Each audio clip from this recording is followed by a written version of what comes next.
Let us turn now to Weijia Jiang, who is at the White House. You know, Weijia, we wanted to kind of bring everything together over the past few months, how we were all feeling. You know, when I saw my mom in Christmas time in December, I had no idea that I would not be able to see her again for this many months. And everything about the way you do your job has changed significantly.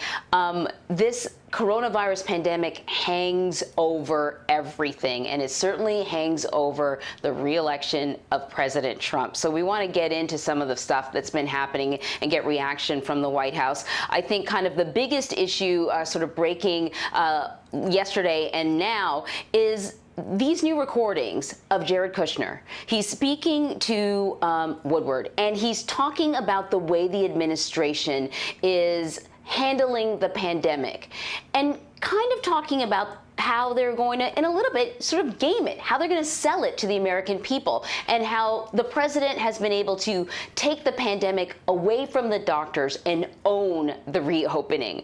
I don't know if people out there have heard this, but you can kind of bring us up to speed what those recordings reveal and how the White House is reacting to their release. You know, Anne Marie, I don't think these recordings are actually particularly revelatory. I think they are just confirming what we have already seen from the administration and heard from President Trump himself.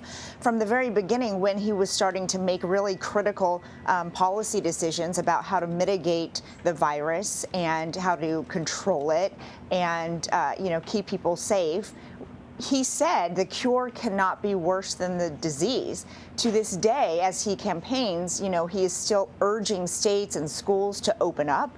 He has stressed the importance of the economy, and rightfully so, because of course people's livelihoods are so important to them, and they have also been shattered in many cases.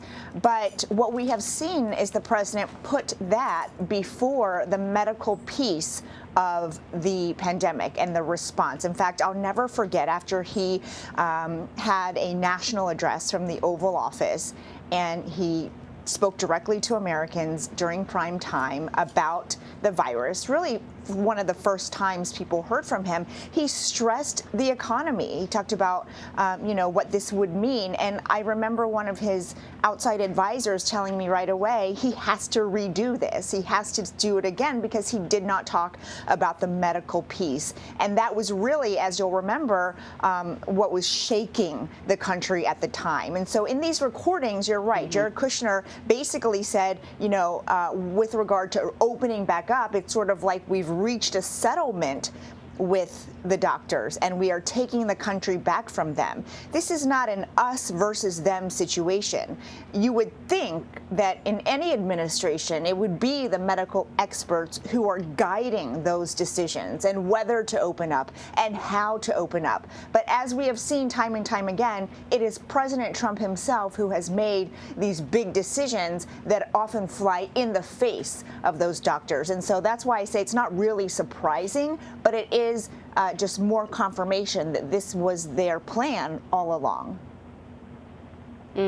Totally. We're also learning more about the infamous Anonymous. We've learned the identity of Anonymous. That is the Trump administration official who wrote that really critical New York Times op-ed in 2018, criticizing the president, suggesting that there was, you know, maybe a group behind the scenes that was working to contain some of the president's most destructive impulses, if you will. So it turns out it's Miles Taylor. He used to serve as the chief of staff of the Department of Homeland Security. What more have we learned, and how is the White House responding? What's important to note is at the time of the original op-ed, Miles Taylor was not actually the chief of staff. He was a close aide to Kirstjen Nielsen, who was the head of that department, and he was really wrapped up in a lot of the controversial policy decisions under her rule, including possibly the most consequential one, which was to separate families at the border. And so, you know, Miles Taylor came out months ago as Miles Taylor, not as Anonymous, but he spoke out against President Trump and said he had to, you know, tell the country about how, you know, the president was unfit for office, essentially. And so at that time, he did a lot of media appearances, he did a lot of interviews, and people asked him very directly, are you anonymous? And he said no, time and time again.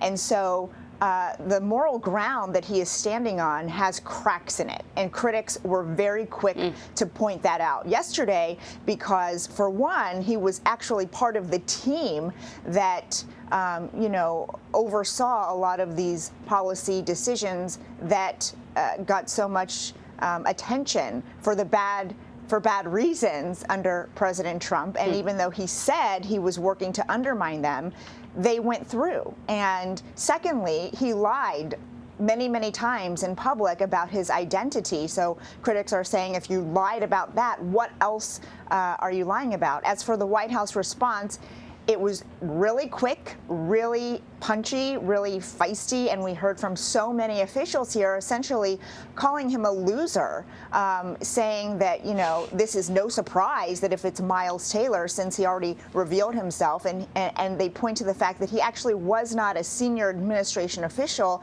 and so the New York Times is getting some blowback as well for allowing him that cloak of anonymity to tell his story when he wrote that op-ed. So this is complicated. It's not as easy as, a former senior administration official has all this dirt about President Trump. He has a lot of questions to answer now as well. Didn't the president say he never heard of the guy, or he doesn't know him? Yeah, he said he said, I've never heard of him. He called him a loser, but I actually asked him that when Miles Taylor came out as Miles Taylor, and he said the exact same thing. Meanwhile, Taylor does have pictures of him with the president in the Oval Office. Of course, the president says he takes pictures with thousands and thousands of people, and he doesn't remember them all, which may be true. He does take a lot of pictures. Yeah, that's true. That's true. Weijia Jiang, thank you so much. Sure. Thanks, Anne Marie.